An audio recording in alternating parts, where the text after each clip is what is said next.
For the past 4 weeks now, the disappearance of missing teen Jay Slater has become nationwide news. But missing persons cases happen all the time. With the fact that we seem to have more CCTV, be more surveilled than ever, and literally carry a small GPS device in our pocket that can tell individuals where our location is, people still seem to just vanish. And similar to Jay Slater's case, after finding the remains of the missing individual Caleb Harris, the unanswered questions just seem to become more baffling. For anyone that's unaware, Caleb Harris was a 21-year-old university student studying over in Texas. And on the 4th of March, Caleb Harris just simply disappeared. And these are the versions of events that led to that disappearance. So at some point after 2 a.m. in the morning, Caleb Harris decided to order food. This is something that is quite crucial here that I'll get to in a minute. But nonetheless, Caleb Harris decided to order some food, which would be delivered to him by an Uber driver. Just before he would receive his delivery, Caleb Harris decided to take his and his roommate's dog outside of his apartment complex. And this was roughly at around 2:45 a.m. in the morning. Additionally to this, Caleb Harris was also speaking to friends and family members via Snapchat. So he'd ordered some food,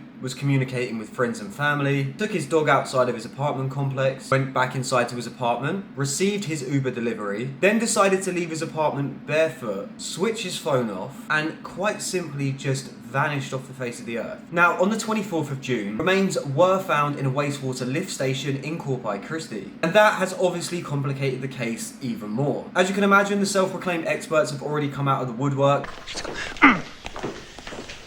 Hello? We is experts.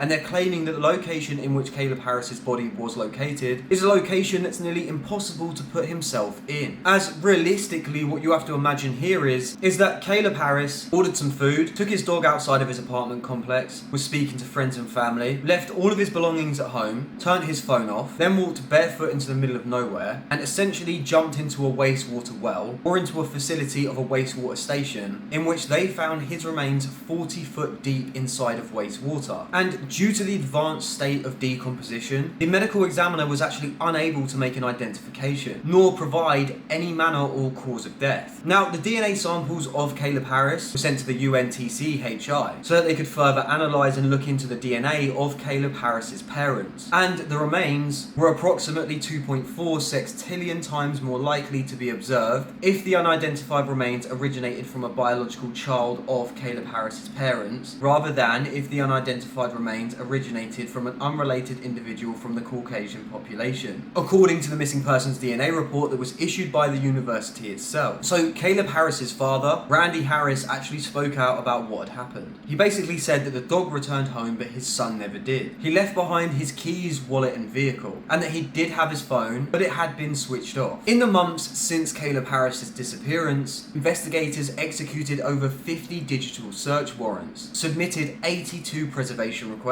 and analysed over 1,500 gigabyte of data. Now, as you can imagine, the conspiracy theories regarding Caleb Harris and potentially what happened to him, of course, sprouted online. Now, these things don't just originate from nowhere. There is always a small basis or guideline, then leads to a snowball effect or a bigger picture. As Caleb Harris's case is pretty mind-boggling, and there's reasons for confusion in his case. So, for example, say in this case Caleb Harris was going to do something like unalive himself. There have been no evidence or nothing to suggest that the individual was in a type of way or state to even do something like that. And I know that just because there's not much evidence regarding that doesn't necessarily mean that it isn't true, but it's an interesting factor to take into accountability that you have a young individual who's studying at university, seems to have no ongoing issues or problems, and before his disappearance, the individual obviously ordered food. Now, it's not a massive thing to look into here, but say the individual was in a situation where he was going to unalive himself. A lot of people always say, I never knew the individual was feeling like that, or I would have never known the individual seemed so happy at the time. Now, the psychological kind of like breakdown of this, very simplistically put about an individual that comes to terms with something like that, is that when they seem like they're at their best or their happiest moment, it's because they've come to peace or at terms with what it is that they're about to do. They feel like the pain that they suffer from, or the ongoing pain that they feel every day, whether that's mental or physical, will now no longer be taking its toll on them because they've decided or come to a conclusion that will in their minds remove that pain. Now, the conclusion in itself is a permanent fix to a temporary solution. So the individual has already had to have gone to a very dark and deep place, has potentially previously asked for help, but would have then come to terms with what it is that they're going to do. And one of the reasons why individuals speak so happily or in a way where they don't worry individuals around them isn't because they want to draw attention to themselves about what they're going to do. It's because they want the last interaction that they are having with either their friends or family to be a positive one before the act that then takes place. Now that's not specifically the answer, that's just an answer. And what's interesting here is that the individual orders food. And I know it's not one of the biggest things to kind of like, excuse the pun, but take away from here. But if you are in that state of mindset, it's very unlikely that prior to doing that, you will fill your stomach up with food. I know it sounds really weird, but the emotional toll or like the emotional intake, for example, of that individual at that time probably will have them anxious, but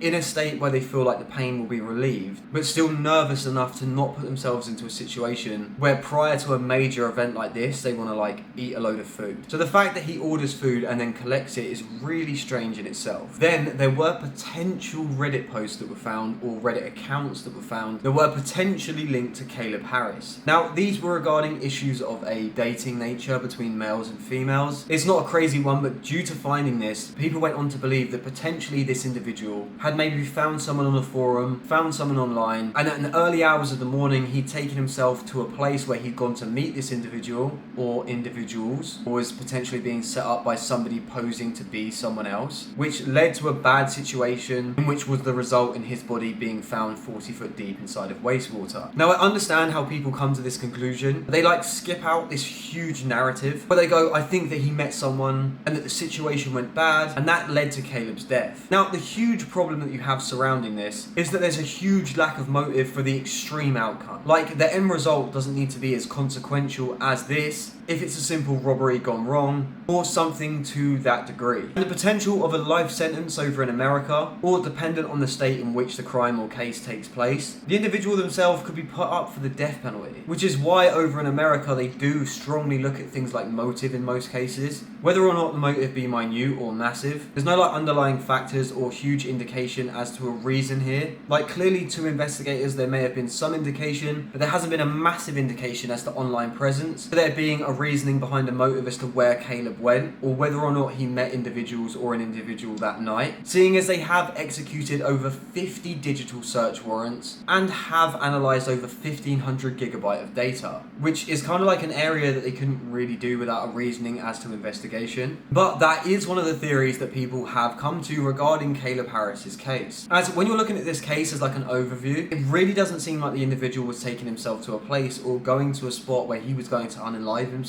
If you're like analysing it from a psychological standpoint, or you're overviewing it from the data that we have or the information that we have access to, the individual doesn't really seem like he's in that type of state or is in a problematic predicament or situation that might warrant or lead him to feel like that is a conclusion that he needs to take in life. What is kind of interesting is at 3 o'clock in the morning, after walking his dog, ordering food, then leaving his possessions behind, taking his phone but switching it off, he barefoot just vanishes into nowhere, only to be found 40 foot deep inside of wastewater that made his body so hard to identify. It's actually taken nearly 3 weeks to get a conclusion as to who those remains actually were. So although they were pretty confident that it was potentially Caleb Harris's body that they were looking at, the decomposition and state in which he was found in was so hard for medical examiners to even analyse. The medical examiners can't provide a manner or cause of death, which again, when there's conspiracy or speculation regarding a case, is only in the meantime going to go hand in hand with each other, and thus just potentially add more fuel to the fire or speculation regarding the manner in which the individual disappeared in. Now, dependent as to online in where you look at this case, it's pretty much like a lot of other cases. You'll go down one rabbit hole and it will be this theory that debunks all the informational evidence that's put out, or looking at the unanswered questions that don't seem to make sense, only to then find another thread that releases like leaked text messages that debunk the previous theory that was debunking the other theory of debunking whatever theory, only to then go into another thread in which they show that the messages that were leaked debunking other theories just turn out to be fake screenshots, thus creating this Inception style loop of multi-theorized layers between conspiracy and debunking as well as speculation that leads into the warp drive and mechanism that becomes the Matrix. But even with the remains of Caleb Harris found, we still only really seem to be able to come to the conclusion of the unanswered. Yet again, with another case, you have the questioning as to why an individual would turn his phone off, leave his apartment complex, walk barefoot into the middle of nowhere nowhere and simply just throw himself inside of a well or deep into a wastewater lift station. Like, the conclusion in that case so far is just quite simply mind-boggling. The investigation into Caleb Harris's death still remains open. Like, this isn't a case closed and shut. Like, finding his body has led to the investigation staying open due to the location in which it's found, as well as the fact that, again, they can't provide a manner or cause of death for the individual. As you go back to the square one answer of the fact that he simply just took himself off the face of the earth, which doesn't really seem reasonable or logical at this point when they have no indication of behaviour like that from his friends, family, or his online presence. Neither from the communication in which he was having prior to when he just simply